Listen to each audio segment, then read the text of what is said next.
तो यही तो बात हम कह रहे हैं कि बीजेपी कभी भी इन 4 सीटों में नहीं जीत सकती। अगर जीतती है तो हॉर्स ट्रेडिंग करके जीतेगी, वरना ऐसे नहीं। जो जो भी उनको वोट डालेगा, आप समझ लीजिए कि उसने कुछ ना कुछ लेन देन किया है, तभी उसने बीजेपी के कैंडिडेट को वोट डाला है, अदरवाइज वो वोट नहीं जा सकता। कौन कह रहा है? एलओपी साहब खुद, आपको पता है वो उमर साहब पे कटाक्ष करते हैं। पहले उनको पूछना, वो छोटी सी लीडर है हमारी पूजा ठाकर, उससे बड़ी मुश्किल के 20 सीट के 500 वोटों से जीते हैं।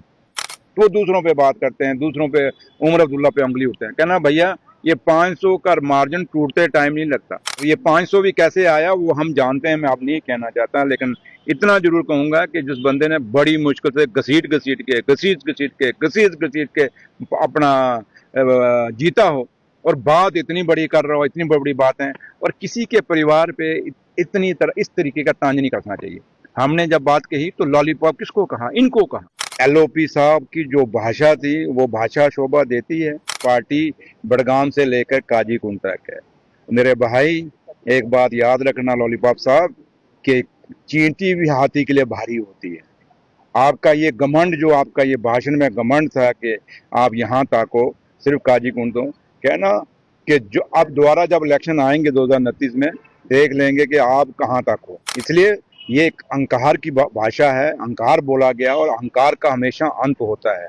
और जो एलओपी साहब की भाषा है, जो तरीका है, और जो लफ्ज हैं, उन लफ्जों में ही सारा हेर फेर है। और उन्हीं लफ्जों के अंदर जो उमर साहब ने बात कही थी, एलओपी साहब ने उस बात को माना है कि हाँ, हम हॉर्स ट्रेडिंग कर रहे हैं, हम खरीद फरोख्त कर रहे हैं। उस भाषण का अगर आप मतलब निकालें, नतीजा निकालें, तो यही है। कह रहे हैं रविंद्र रैना जी कौन है? उसका क्या क्रेडिबिलिटी है जम्मू कश्मीर में? कौन सी पोस्ट पे है वो सिटी मास्टर की बात कर रहे हो आप? वो सिटी है, मारने के लिए रखा है हमने, मारने दो सिटी बीटी, उसको क्या है? उसको वो कितना बड़ा एनालाइज कर सकता है जिसको अपनी जमीन खिसती हुई निशारा में दिखी नहीं। वो जब भी लोग पूछते हैं मैं बहुत बिजी हूँ, तो निशारा के लोगों ने कहा जनाब आप बहुत बिजी है, चलो आपको हम फ्री कर देते हैं निशारा को। तो वो फ्री है, इसलिए वो सिटियां मारने के लिए रखा है। उसको छोड़िए, वो क्या कहता है, आप पता नहीं क्यों उसका सवाल तो आना ही नहीं चाहिए। हाँ, कोई वो आदमी, अब सत शर्मा साहब कोई बात कहे तो चलो जचती है, क्योंकि वो पार्टी का स्टेट प्रेसिडेंट हैं, तो उनकी बात जचती भी है, वो सवाल भी खड़ा करें, जचते हैं। लेकिन एलओपी साहब अगर वो बात कहता है तो वो अपोजिशन का लीडर हैं, वो बात जचती भी है। ये जिसकी आप बात कर रहे हो, एक तमाशे वाले की, ये तमाशा गुगली फेंकता है, आगे निकल जाता है। इसको छोड़िए, इसको मैं सीरियस नहीं लेता। मैंने कहा ना आपको कि उमर अब्दुल्ला साहब को नहीं पता ना, तभी तो जम्मू में जो जम्मू की लड़खड़ाती अर्थव्यवस्था थी, जम्मू के लोगों को एक छोटे सा, एक नाई की दुकान से लेके, एक सब्जी की दुकान से लेके, एक दूध बेचने वाले से लेके, एक करियाना और मनियारी की दुकान से लेके, बड़े वे मेल तक, बड़े बड़े जो आपके शोरूम हैं, उन तक लेके, अगर उनका किसी ने फैसला किया, उनकी द्वारा रोजी को कहीं बहाल किया, ये दरबार मूव का फैसला छोटा फैसला नहीं है, ये उमर अब्दुल्ला साहब का लिया हुआ फैसला है।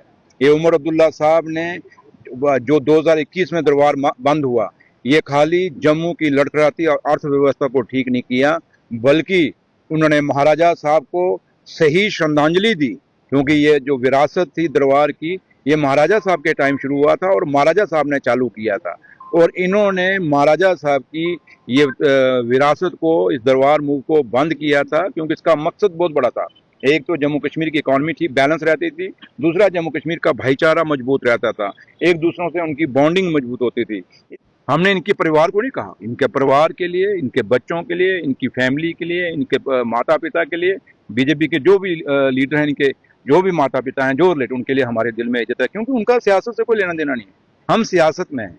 अगर उमर अब्दुल्ला साहब की, अगर जैसे आप कह रहे हो कि इतनी अभद्र भाषा अगर इस्तेमाल की है, इतनी घटिया भाषा अगर इस्तेमाल की है, तो मेरे ख्याल एलओपी साहब को फिर बीजेपी ने उनका सोच के नहीं, उनकी सोच जो है, उनका दिमाग में जो है, या उनकी तमीज को देख के नहीं उनको एलओपी बनाया, वो मजबूरी में बनाया। अगर एलओपी है, एलओपी के मुंह से एक वर्ड जो शब्द निकले, वो शब्द दुनिया को पसंद होने चाहिए। और मैं आपको दावे से कहता हूँ, मैक्सिमम लोगों ने इनके इन लफ्जों को लोगों ने सराहा नहीं होगा, बल्कि उल्टा इनको उसका जवाब भी उनके कमेंट में दिया होगा। लेकिन मैं फिर भी कहता हूँ कि ये अहंकार है इनका, और ये अति का अंत होने वाला है, और ये जल्दी ही इनका वो पंजाबी में बोलते हैं भोग, अब इनका भोग बनने वाला है, तो इसलिए जो जब भोग पड़ने वाला हो तो छटपटाते हैं, ये तो छटपटा रहे हैं। ये जो दरबार मूव दिया, इससे बड़ी गिफ्ट क्या हो सकती है? सबसे बड़ी गिफ्ट तो है, इसके आगे सारी गिफ्टें छोटी पड़ जाती हैं। इसलिए ये बहुत बड़ी गिफ्ट थी जम्मू। दिवाली से पहले ही इतना बड़ा फैसला सुनाना और इतना बड़ा फैसला करना ये छोटी बात नहीं है, तो इसलिए ये दिवाली की बहुत बड़ी गिफ्ट थी। आप जाइए शहर में, आपने खुद भी इंटरव्यू किए हैं, लोग कितने खुश हैं। इवन के जो जिन्होंने आरएसएस के लोग हैं अंदर जाके वो भी खुश हैं, शुक्र है उमर साहब ने हमारी दुकान बचा दी है। इसलिए हर बंदा जो जिसका रोजगार इस दरबार के साथ जुड़ा हुआ था वो खुश है। बाकी बातें कौन भर रहा है? वही जिनको घर में जाएं तब गाली, बाहर जाते हैं तब गाली, आप लोगों के पास आए तब गाली, वो गालियां खाने के सिवाय उनके पास रहा कुछ नहीं। तो इसलिए उन्होंने वो छटपटाए हुए हैं, फ्रस्ट्रेटेड लोग हैं, उनकी छोड़िए, आप क्या कहते हैं।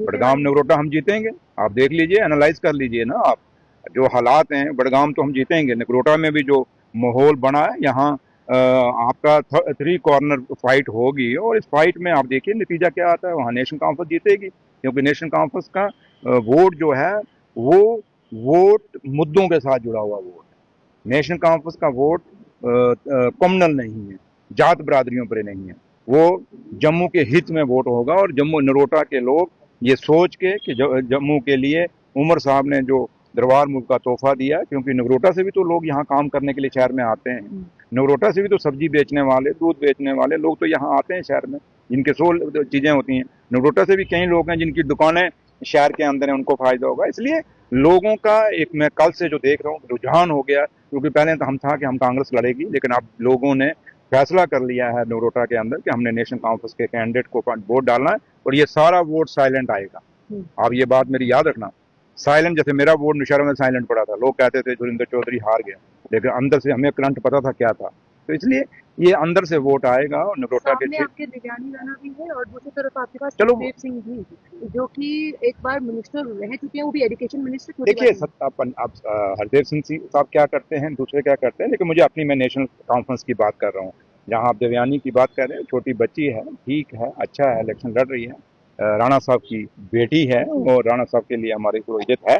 बट ये सियासत है, लोगों को पता हमने काम करवाना है। 28 MLA जिताए हुए हैं, क्या काम कर रहे हैं? और आज सरकार किसकी है? उमर अब्दुल्ला की। तो लोग जो हैं, MLA कौन किसका होना चाहिए, अपोजिशन का है या सरकार का? तो लोगों ने फैसला ये करके सोच के देना है कि हमने सरकार का MLA जिताना है,